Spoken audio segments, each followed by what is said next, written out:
Phil Mitchell, Steve McFadden, is a man who has faced a lot in his life in EastEnders, which meant he was able to come up with a plan pretty sharpish when his mate confessed to killing someone. Last week, George Knight, Colin Salmon, endured one final showdown with his adoptive father Eddie Knight, Christopher Fairbank. Eddie made his debut in the BBC One soap a little over 2 years ago when he rocked up in Walford with wife Gloria. And it didn't take long for his true nature to come to light. The character was revealed to be a vile racist who killed a black man decades earlier. And the murder in question was witnessed by George, who was just a child. To make the situation even more devastating, George found out in 2024 later that the man Eddie had murdered, Henry Kofi Asare, was actually his birth father. The former Queen Vic landlord testified against Eddie in court, as he went on trial for racially motivated murder. Eddie was found guilty and sentenced to prison for his horrific crime, with George wanting nothing more to do with him. Eddie returned to George's life earlier this year with news that he was dying. He blackmailed Nicola Mitchell, Laura Doddington, in order to secure a roof over his head by telling her that he'd give her money to save Harry's barn and night fusion if he was allowed to stay in the family home. George confronted Eddie a few days ago about the way he had been treating Gina Knight, Francesca Henry.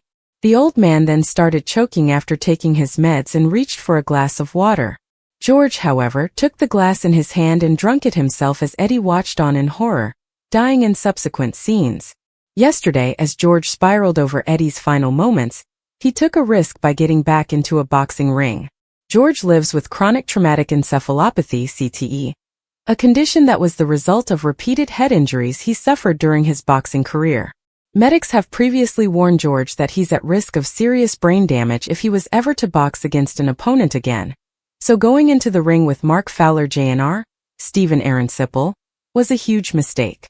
In this evening's episode, Phil took George to one side after he was knocked out, concerned by his friend's behavior. George confessed to killing Eddie, but later told his mate the exact details. Phil reassured George and said that letting Eddie die isn't the same as actually murdering him, but George couldn't see things from Phil's perspective. Phil told his friend that the only thing that's important now is that he keeps his mouth shut, because his family need him around and not behind some prison bars. It's only been a few hours since Eddie's death and George has told someone already. The residents of Albert Square were left reeling in dramatic scenes as Phil Mitchell received the shock of his life when a trusted Walford local made a chilling confession that threatened to destroy several lives forever.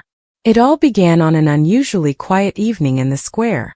The Queen Vic was winding down after another busy night, and most residents had headed home. Phil Mitchell, however, had other things on his mind. Recent weeks had been filled with tension, unanswered questions, and growing suspicions surrounding the mysterious death of a local businessman, whose body had been discovered near the canal months earlier. Despite the police closing the investigation due to lack of evidence, Phil couldn't shake the feeling that something wasn't right. His instincts proved correct when he received a late-night message asking him to meet at the Arches. Curious and slightly irritated, Phil arrived expecting trouble. What he found instead was far worse. Standing alone in the shadows was Ravi Gulati. Phil immediately noticed something was wrong. Ravi looked exhausted, pale, and unusually nervous. The confident swagger that normally defined him had completely disappeared. "What do you want?" Phil asked bluntly. Ravi hesitated. "I need to tell you something." Phil folded his arms. "Then get on with it." For several seconds Ravi remained silent. Then he finally looked Phil directly in the eye. "It was me." Phil frowned. "What was you?" Ravi swallowed hard. "I killed him." The words hung in the air. Phil stared at him, convinced he'd misheard. "What are you talking about?" "The businessman. The one they found by the canal." Phil's face hardened. "You better not be joking." "I'm not." For the first time Ravi's voice cracked. "It was an accident at first. We argued. Things got out of control. He threatened my family. I lost my temper." Phil could hardly believe what he was hearing. The entire square had spent months speculating about the death. Rumors had spread everywhere. Some blamed gangs.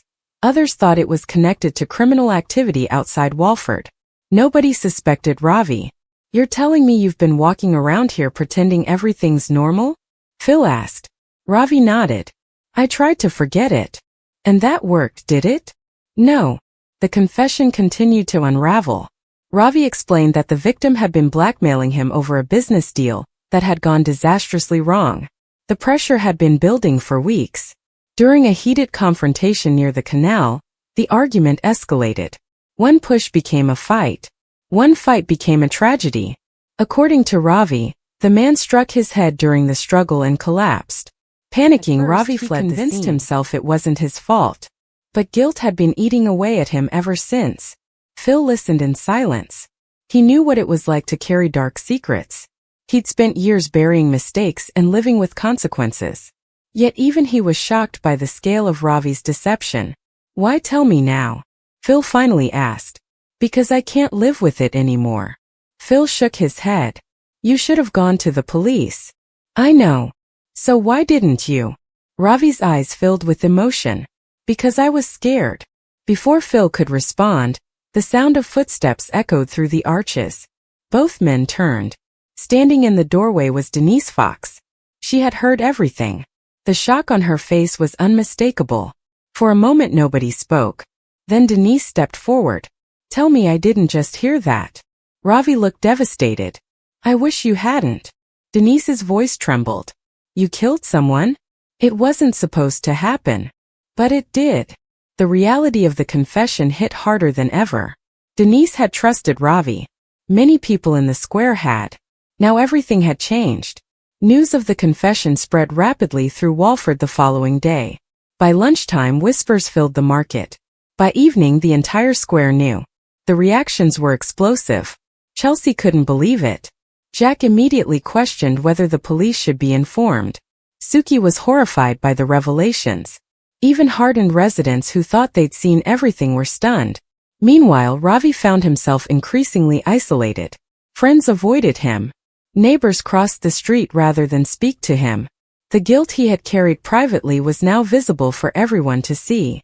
Phil, however, faced a difficult dilemma. He knew the right thing was obvious. A man was dead. A confession had been made. The police needed to know. Yet part of him understood Ravi's fear. The Mitchell patriarch spent the day wrestling with his conscience. Late that evening, Ravi arrived at Phil's house. He looked defeated. "I know what you're going to do," Ravi said quietly.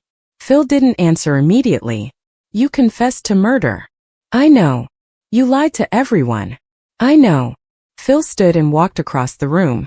"You should have told the truth from the start." Ravi nodded. "I was hoping the guilt would go away." "And did it?" "No." The silence that followed said everything. Eventually Phil spoke. "You need to hand yourself in." Ravi closed his eyes. "I thought you'd say that." "It's the only way." Tears formed in Ravi's eyes. For perhaps the first time since arriving in Walford, he appeared completely broken. The next morning, residents gathered in the square as police cars arrived. Nobody knew exactly what would happen. But everyone understood that a chapter in Walford history was coming to an end. Ravi emerged from his house accompanied by officers. He didn't resist. He didn't argue. Instead, he simply looked around the square one final time. At the neighbors who once trusted him.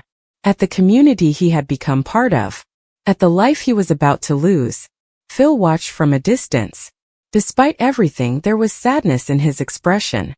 He knew better than most how one terrible decision could change everything. As the police vehicle pulled away, Albert Square fell silent.